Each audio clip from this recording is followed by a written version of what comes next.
If you've been scrolling through endless lists of projector screens, weighing fabric versus motorized versus fixed panels, and still feel like you're missing the real answer, this review is going to clear that up for you. I've spent the last few weeks comparing a handful of roll-up options, reading through the limited buyer chatter, and actually testing the setup in a typical living room environment. Link is in the description if you want to check the product details on Amazon. What you'll hear next is what it's like to live with a 120-inch rollable screen that promises theater-level brightness without sacrificing any wall space. First off, let's talk about the kind of room where this screen makes sense. The Samsung Premier Rollable Screen is designed for a dedicated home theater corner or a flexible entertainment area that doubles as a living space. Because the screen rolls into a slim housing, you can pull it down for movie night and tuck it back up when you need the wall for art or a gallery of family photos. If you've ever felt cramped by a traditional fixed screen, that flexibility is the main selling point. On the flip side, if you already have a spare wall that you've painted matte white and you're comfortable with a permanent screen, the extra motor and housing are probably more cost than you really need. One of the first practical things I noticed is how the screen behaves with ambient light.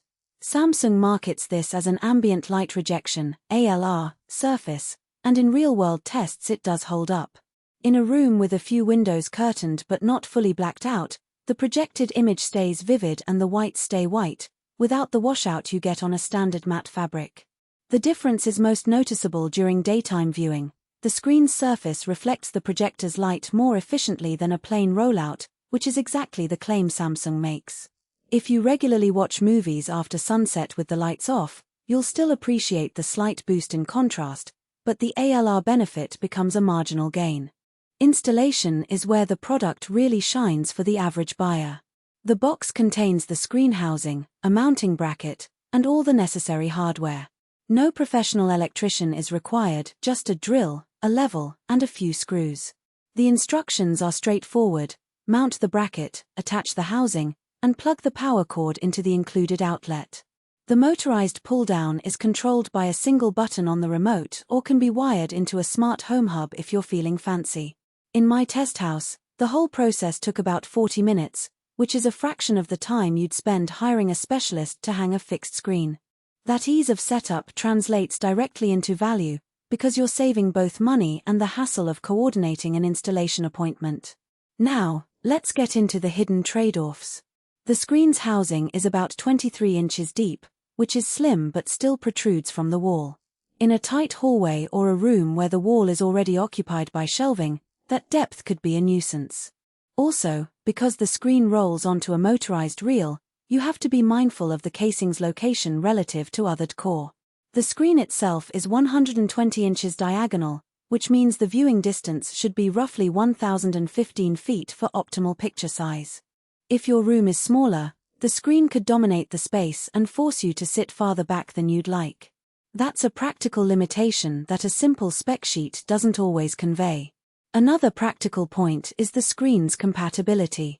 Samsung explicitly pairs this rollable screen with its Premier laser projectors, the LSP9 and LSP7 models. Those projectors cost several $1,000s and come with their own set of requirements, such as a ceiling mount or a dedicated projector stand. If you already own a different brand of projector, you can still mount this screen, but you won't get the full ALR performance that Samsung's laser light source provides.